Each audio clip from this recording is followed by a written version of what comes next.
Je suis Gaël Musquet, je suis aujourd'hui hacker éthique, je suis hébergé sur la base aérienne 105 à Évreux, dans une escadre de commandement de conduite projetable. Donc ce sont les soldats de l'armée de l'air qui s'occupent de transporter tous les moyens de communication de l'armée et en même temps au sein du moteur de recherche européen Quant. Mon rôle, c'est de travailler sur tous les enjeux liés à la vie privée dans les véhicules, mais aussi l'alerte des populations tout en respectant la vie privée des personnes qui doivent être prévenues le plus vite et le plus rapidement possible d'une catastrophe naturelle. Mon parcours, c'est que gamin, enfant, j'ai été victime d'un ouragan en 1989, l'ouragan Hugo. C'est une catastrophe qui m'a vraiment marqué. Mais comme je disais à mes enfants il n'y a pas longtemps, mes parents nous avaient préparé, mon père avait prévu la nourriture, l'eau, sécuriser la maison. Et contrairement à ce qui se passe par exemple aujourd'hui, on est quand même une société assez anxiogène. Mes parents avaient 3 sujets sur lesquels ils souhaitaient nous protéger. C'était pas encore le réchauffement climatique, on disait pas ça comme ça. C'était pas le même problème, on parlait du trou dans la couche d'ozone, dont on parle plus aujourd'hui. Mais c'était vraiment quelque chose qui marquait du point de vue environnemental l'époque, le moment dans lequel je vivais quand j'étais enfant, et qui expliquait un peu tout. Qu'il fasse très chaud, que les ouragans soient puissants. Enfin, on avait à l'époque ce tropisme-là et le crack et la cocaïne qui faisaient des ravages autour de nous dans les années 80-90 et le sida. C'était 3 problèmes qu'on avait potentiellement et auxquels mes parents veillaient vraiment à ce qu'on soit protégés. Et en fait, en grandissant, j'ai vraiment voulu devenir un scientifique, un technicien, parce que j'ai eu beaucoup d'hommes, de femmes qui m'ont fait rêver, qui m'ont donné envie de devenir scientifique. Et quand je suis arrivé ici en Europe en 2001, c'était pour poursuivre des études d'ingénieur météo et concevoir des capteurs. J'ai toujours voulu me consacrer en fait au secours, en tout cas à la préparation et à la défense contre les catastrophes majeures. Et en 2010, quand il y a eu le séisme en Haïti, là ça a été un deuxième déclic que celui que j'avais eu à 9 ans et puis tout ce que mes parents avaient pu me transmettre, c'est que au final, à quoi toute cette formation, tout ce savoir, qu'est-ce que ça va servir d'avoir tout ça, de savoir tout ça, si au final, je ne sers pas la cause de mon peuple, en fait, des peuples caribéens qui sont, et on le voit encore, victimes régulièrement d'ouragans, de séismes et de tsunamis. Donc l'idée, ça a été vraiment d'utiliser mes compétences scientifiques, techniques, cartographiques, pour pouvoir aider déjà Haïti, puis suivre un peu toutes les crises qui se sont succédées, travailler sur des camps de réfugiés, voir un peu quelles sont les contraintes qu'amènent les crises majeures sur l'approvisionnement en eau, en nourriture. Et en fait, j'ai décidé de créer une association qui se consacre à ça, donc Hackers Against Natural Disasters, AND.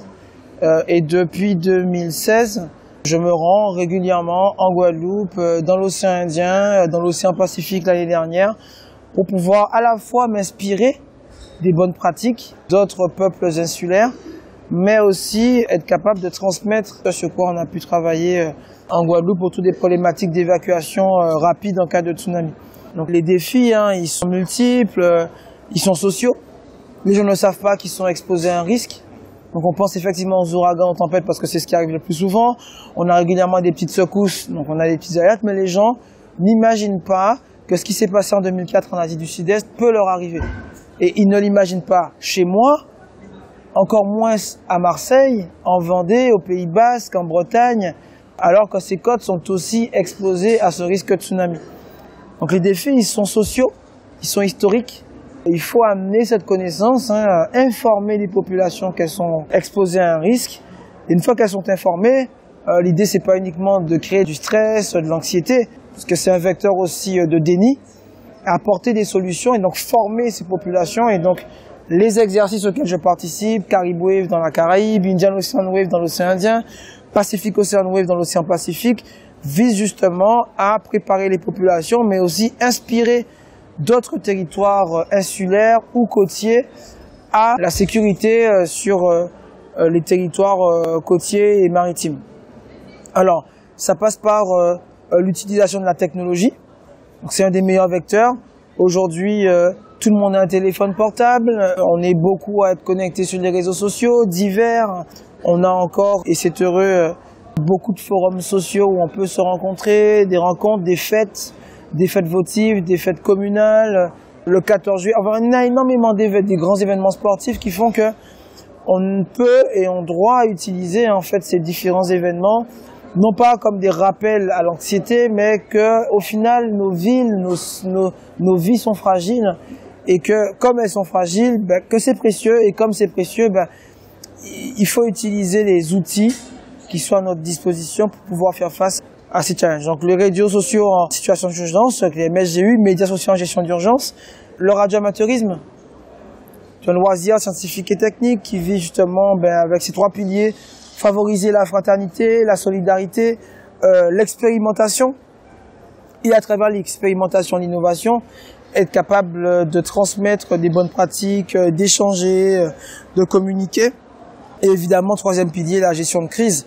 Quand tous les moyens de communication sont tombés, comment on rétablit une liaison radio, comment on alimente aussi des équipements. L'énergie est une notion qui est extrêmement importante dans ces moments-là.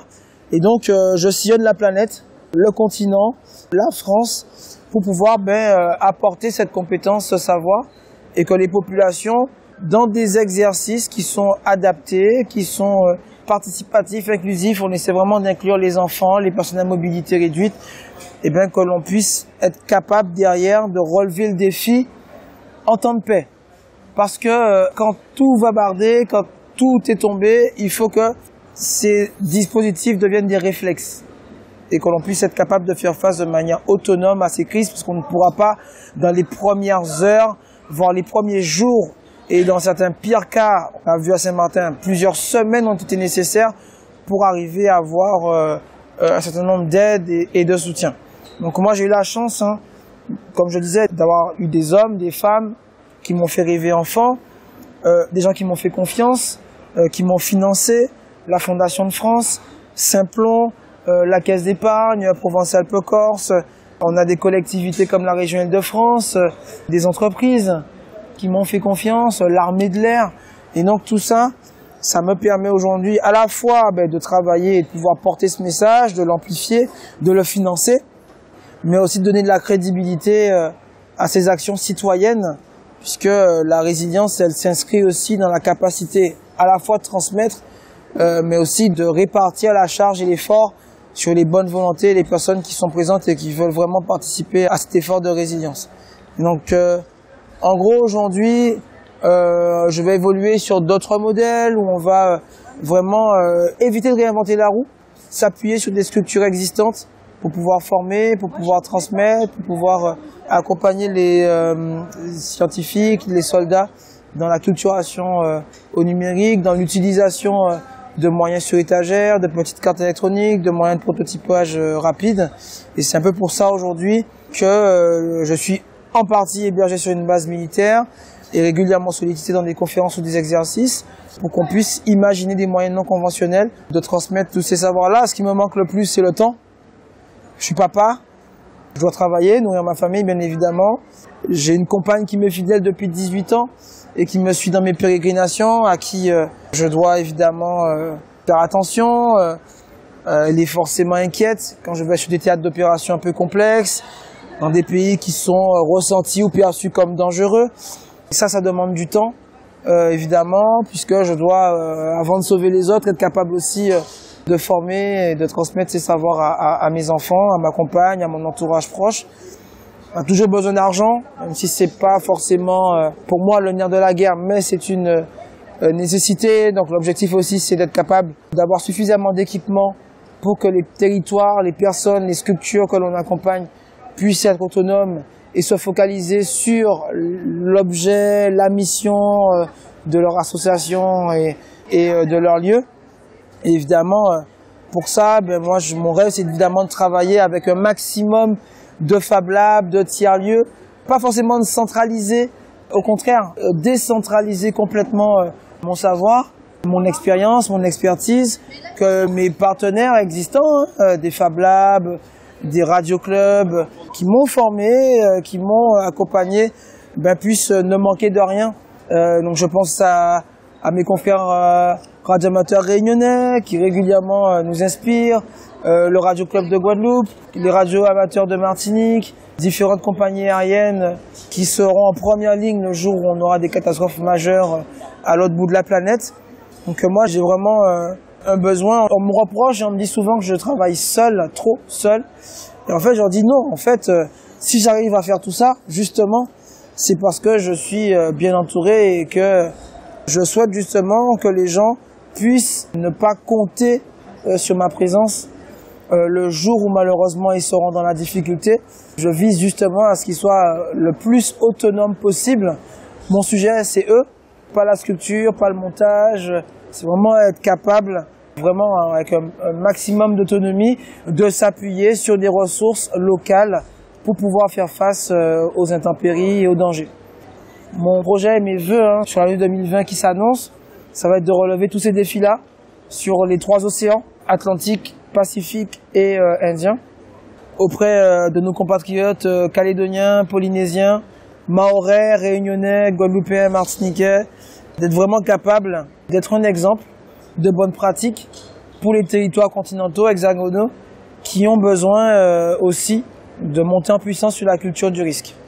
Donc là aujourd'hui, je vise essentiellement des assureurs, des collectivités, alors évidemment sur tous les territoires que je viens de citer, des compagnies aériennes sur lesquelles on voudrait s'appuyer pour pouvoir faire face aux enjeux logistiques.